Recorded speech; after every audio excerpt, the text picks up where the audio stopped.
ఇదిగోండి స్వీట్ తీసుకోండి. ఏంటి బామ్మగారు స్వీట్స్ పెంచి పెడుతున్నారు? తాతగారు కోక్ తాగడం మానేశారా? అది నేను బతికుండగా జరగదులేవయ్యా. మీరు పోయే కూడా జరగదులేండి. ఏంటి? ఏం లేదు, మ్యాటర్ చెప్పండి.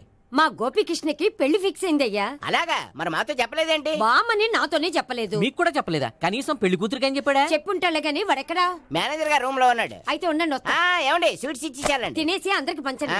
మిగిలితే చూద్దాంలేండి. నువ్వేంటి బామ్మ ఇలా వచ్చావు? కుందనపు బొమ్మ లాంటి మనవరాల్ని సెలెక్ట్ చేసినందుకు అప్రిషియేట్ చేసిపోదామని వచ్చాను. మనవరాలా? మనవరాలు ఎవరు? అమ్మా, నాకు తెలియదు అనుకున్నావా?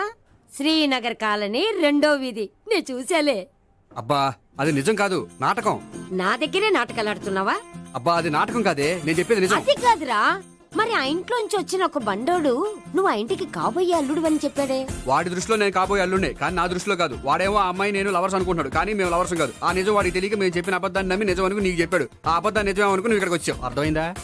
నువ్వు ఆఖరిలో అర్థమైందా అని అడిగావు చూడు, అది తప్ప నాకు ఇంకేం అర్థం కాలే. నాకు కూడా ఏం అర్థం కావట్లేదు. ఇంటికి వచ్చి అర్థమయ్యేలా చెప్తాను, ఓకే? ఇంటికొచ్చి అర్థమయ్యేలా ఏమిటో.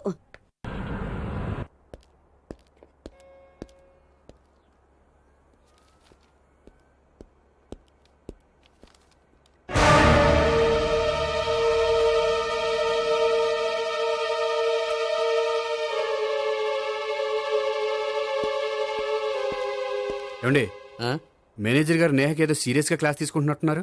ఏంటి మ్యాటర్? ఇందాక క్యాష్ కౌంటర్ లో కూర్చున్నప్పుడు ఎవడికో 10,000 ఎక్కువ ఇచ్చేసింది. దాంతో మా మేనేజరు ఏంటా విషయం పూర్తిగా అనుకుని వెళ్ళిపోతున్నాం సార్. హలో నేహ గారు, ఏంటండి మీ బ్యాంకులో డబ్బులు ఎక్కువగా ఉన్నాయా? నాకు 10,000 ఎక్స్ట్రా ఇచ్చారు. అవునండి, హడావుల్లో ఇక్కడ చూసుకోవడం మర్చిపోయాను. ఆఫీస్కి వెళ్ళి చూసుకుంటే 10,000 ఎక్స్ట్రా ఉంది. తీసుకోండి. అబ్బా తీసుకోండి. Thank you sir. 10 రూపాయలు దొరికినా తిరిగి ఇవ్వని ఈ రోజుల్లో 10,000 రూపాయలు తిరిగి తీసుకొచ్చి ఇచ్చారంటే రియలీ యు ఆర్ గ్రేట్. మీలాంటి వాళ్ళు ఎక్కడా ఉండరండి. ఇక్కడే ఉన్నాను కదండి. అమ్మ ఇటు సామాయుడు కాదు. చూడండి, ఈ అమ్మాయి మిస్ చేసిన డబ్బులు తిరిగి ఇచ్చేసింది, కానీ మీరు ఈ అమ్మాయిని తిట్టిన తిట్లు తిరిగి తీసుకోగలరా? అందుకే ఇక ముందు ఎవరిని తిట్టకండి. వస్తానండి.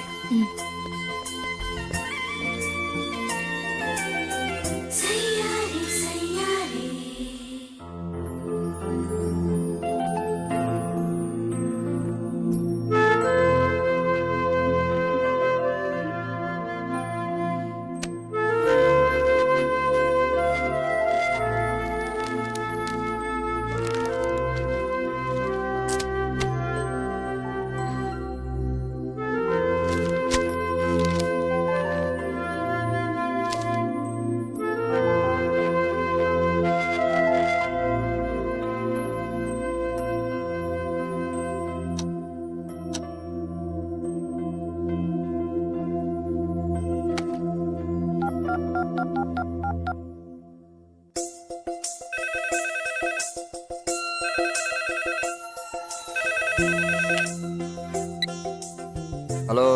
హలో, నేను సావిత్రిని. నిద్రపోతున్నారా? అవును, మీరేంటి టైంలో?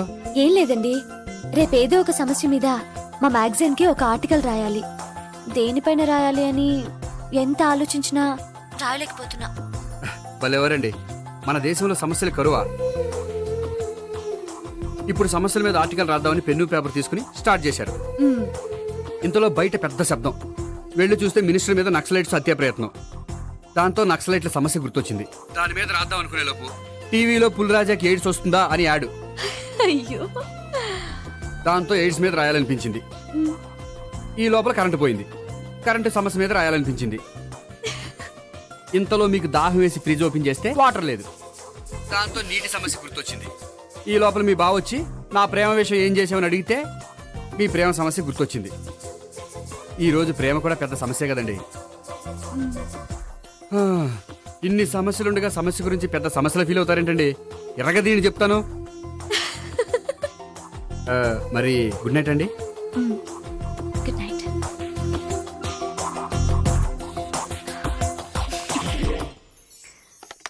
చెప్పండి, ఏంటి విషయం? ఆ అమ్మాయిని మీరు చూసారా? చూశాను, లక్షణంగా ఉంది. ఫిగర్ గుడ్డే, క్యారెక్టర్ బ్యాడ్. నిజమా? ఓక్ మీద ఒట్టే చెప్తున్నా. ఆ అమ్మాయికి ఆల్రెడీ 3 బాయ్ ఫ్రెండ్స్ ఉన్నారు. ముగ్గురు అంటే నలుగురా? ఒకటి చచ్చిపోయాడు కదా. నలుగురు కదా, వారానికి ఒకరు చొప్పున నలుగురితో 4 వారాలు తిరుగుతుంటుంది. అలాగా? అలాగే చెప్తా. ఆయన వర్కౌట్ చేద్దాం. పదా.